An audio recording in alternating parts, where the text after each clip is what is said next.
friends, welcome back to my Christian video diary series. For those of you who don't know me, hello! My name is Eva Britton, and I am a Christian college student in the performing arts. And this is my little vlog series where we talk about different, deeper spiritual things that I'm learning and continuing to learn alongside y'all, both as a Christian and as a performer and just as a human being.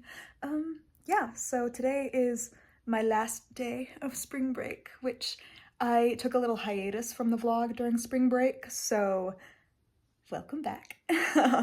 Yeah, it was really refreshing. I've been home for the weekend. I'm in my childhood bed right now. Yeah, I was able to just chill, and now that I'm all refreshed and stuff, I'm feeling all productive again, and I'll be heading back to my college apartment tonight. Yeah, so my plan for the day is, because I'm feeling like refreshed and productive, I'm on Pinterest right now. Might put on some music.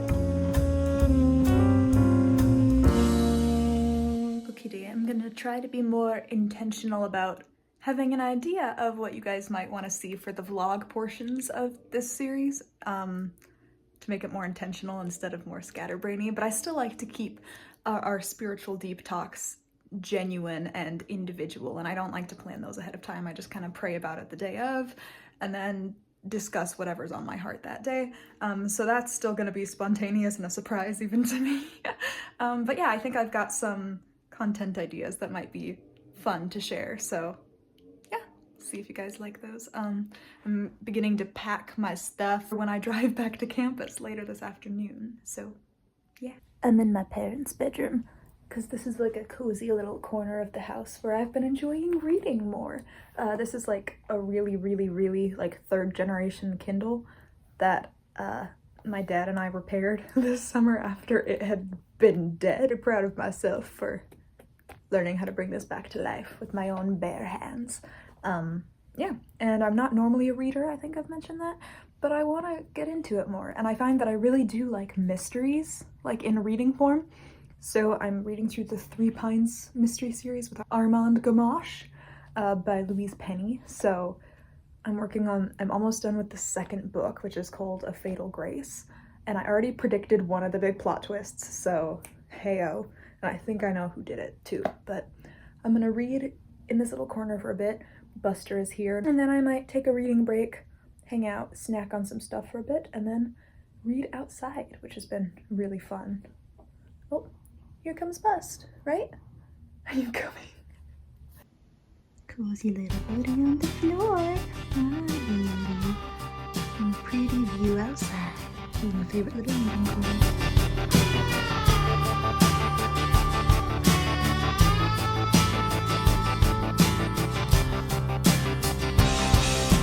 Buddy.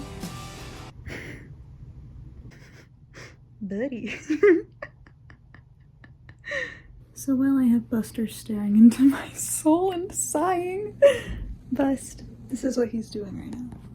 It's literally just, he was staring at me and sighing emphatically, like a gremlin. While I have you here, before I head back to campus, and while I'm just spending my last minutes with Buster, I'm gonna rank the Hollywood movies that I've watched over spring break, that I watched with my family, and one that I watched on my own during Tech Week. So, kind of on an Audrey Hepburn kick, the three that I watched for my old Hollywood marathon this week were Funny Face, Breakfast at Tiffany's, and Casablanca. Believe it or not, I had never seen any of those prior to this month. Do you want to come here? He's staring at me. Hi, buddy. Hi, cute. Okay, thanks for that wonderful angle. Yeah, come here. Hi, Buzz. Okay, well, he said hi. So, Funny Face, I would give that one an 8 out of 10. I think that was my favorite of the three. Controversial opinion. I realized that was the first Audrey Hepburn movie I think I've ever seen, and obviously she's stunning, she's gorgeous, we love her. I didn't realize she's British, more you know.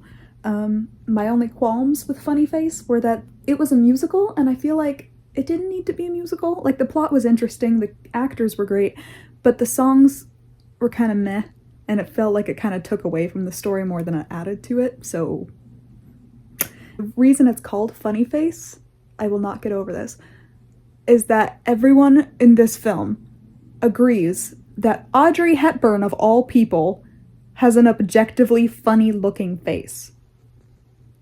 Like, of all the people you're gonna say is unattractive, her? Like, one of the most timeless beauty icons in history. I digress. But the plot was really cute and interesting, and the footage was really gorgeous, so 8 out of 10. And then the next one we watched was Breakfast at Tiffany's. I was really excited for that one. I waited until I could see it with my parents, because that was one I was really excited for.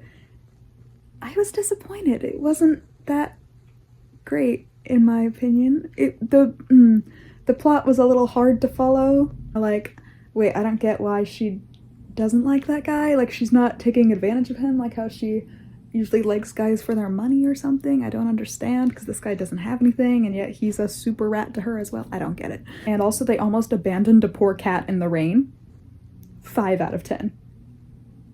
5 out of 10. The only thing that saved it was Audrey Hepburn being Audrey Hepburn. Last one was Casablanca. Rough start, boring start, and I feel like you need to have, like, obviously everyone has a basic understanding of the Second World War, but because this movie was actually made and released in 1942, crazy, you have to kind of have enough in-depth knowledge of that specific period of World War II in order to understand what the heck is going on and who's on whose side. So I would recommend, if you don't already know, like, in depth some of that stuff going in, find a resource to tell you in order so that you're not confused. And the beginning is kind of just establishing where they are geographically and that kind of thing. But the plot was really interesting. It was, again, kind of hard to follow, like, emotionally, in terms of, like, the love triangle in it, that kind of thing. But yeah, I would give that one a solid 7.5 out of 10. Because, again, not as, like, oh my gosh, perfection as what I was expecting, but still more intriguing than some of the other ones I've been watching. So let me know if you disagree. Back at last in my apartment, and for those of you yelling at me for not wearing green for St. Patrick's Day, I'm wearing green. I just didn't have it at the house with me. And it turns out Mari's been sending me a lot of letters. I know one of them was a Valentine's Day card. So what better time to read that than on St. Patrick's Day? And I found some others as well. And if any more of these are singing cats, I might go clinically insane. Oh, I don't trust this at all, actually. Why are there red feathers sticking out of it, and why is it so thick? I don't want to press it, because last time I did, I had cats meowing Carol of the Bells at me for 48 hours before I smashed it with a hammer. No! I don't trust. On the inside, she made sure to specify that this card is safe. So you guys have to suffer this too. I'm gonna press it.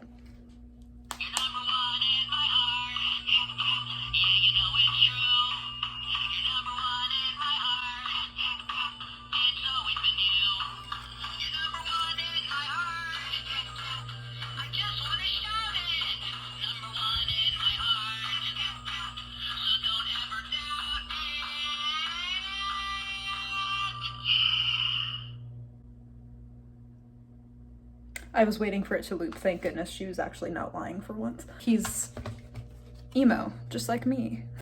Okay, finished my dinner. I've mostly unpacked, and so now it's time for a little deep talk. So something I was thinking about on the drive down, and as I was reflecting on different things that have happened both recently and in the past, I was realizing that for people that are bystanders to sinful behavior and are in the mindset of, oh, I mean, you do you, I guess, and you're right, I don't want to shove my religion down your throat, that kind of thing, that can be just as harmful, if not more harmful, than being sinful in the first place. Because not only are you allowing sin to continue, but you know the truth, and yet instead of choosing to save someone else's life, you're letting them self-destruct, knowing full well that you have the solution to save them, and you're not using it because you don't want to be perceived a certain way from the world. So essentially, you're saving your social status instead of saving the people around you. That's not to say you have to be rude or judgmental to other people who have different lifestyles or beliefs, but if you're put in a position where you can act on something to do what's right in the eyes of God, and if you're put in a position where you can speak about Christ, first of all, you don't have to be apologetic about it. I know the world makes you feel like you need to apologize for sharing your religion, because don't shove it down our throats. But guess what? People with other beliefs are sharing their beliefs all the time, and it's only Christianity, it seems, that's being attacked for sharing their beliefs. So sing it loud and proud. And it's so important that you do it with love instead of with hatred. And that's where it goes back to the whole heart posture discussion. And just, there was something I saw recently in one of my classes, a presentation, and this is a Christian university, but this one group of girls went up. We all had different subjects that we were assigned to discuss, and my group happened to be religion, which I prayed that I would get religion, and then I got it. It was a complete luck of the draw, and I was like, thanks Lord. And so I was able to use my presentation to share the gospel to my 60-person class. Other people were given other controversial topics or culture topics to discuss. They were allowed to discuss any angle on it that they wanted, which is fine. But I will say it hurt a part of me to see a bunch of girls go up and present about this topic almost from a place of fear. And they all claimed to be Christians, and yet they all were heavily in support of, I mean, I don't really care what you choose to do with your life, because it's your life, it's not mine, it's not hurting anyone. But that's not true. Look at Sodom and Gomorrah. It's hurting themselves. And if, as Christians, you choose to take the easy way out so that people will like you, not just about different cultural topics and lifestyle topics and disagreements politically or morally, but just whenever I see someone who claims to be a Christian letting sinful things slide and excusing them when they have the power to do something about it, and instead publicly declaring, it's not my fault, not my problem, I'm gonna back off, that hurts my soul, because really that means that that person is more scared of the world than they are fearing God. Like, how can you call yourself a Christian and see your fellow sister or brother in Christ doing something that you know will hurt them and condemn them to hell, and yet you do nothing about it and you let the devil continue to work in that person's life? I don't understand how you can be a Christian and yet fear how the world will view you more than you fear God's judgment. Even just if injustice is occurring and someone is choosing to people please the wrong people who are using their power in not great ways, and yet in the name of Christ you choose to just blame it all on them, it's like, aren't you also to blame for having the power to do something and choosing not to because you don't want to be seen as a threat, or you don't want to be seen as a mean person? Like, and I can't stress enough that in the Bible we're called to admonish others, but we're also called to lead with God's love, not with judgment, because it's not our place to judge, but it is our place to love others and to love them enough to save them from eternal judgment. I just wanted to add on that I shouldn't have to shrink each time I talk in order to admonish someone in a loving way. Like, you can do it sincerely and forwardly, but in a tone which is still loving. Like, you don't have to back off of your own beliefs in order to get a point across in a loving manner. Like, in a beautiful world, everyone would listen to each other and hear each other out instead of being worried of being judged by one another, and we wouldn't fear one another's judgment as much as we're supposed to fear God's judgment, but that's the world we live in. So as Christians, it's our job to kind of roll with the punches and figure out how we can, in a loving way, admonish one another and use whatever authority we're granted for God's glory above all, instead of for our own sakes. I have a lot of feelings about that, and yeah, that just randomly came back to me when I was driving down here today. So now I'm going to get into my cozy pajamas.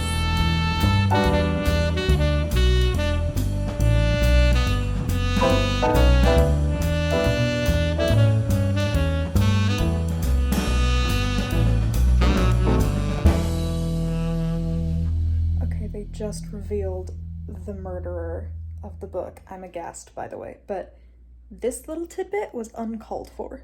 Trying to cover up the murder reveal part, but she'd been in charge of lighting for the school plays. Losers always are. Being read by me, someone who just finished being a lighting technician for her school's musical. I feel attacked.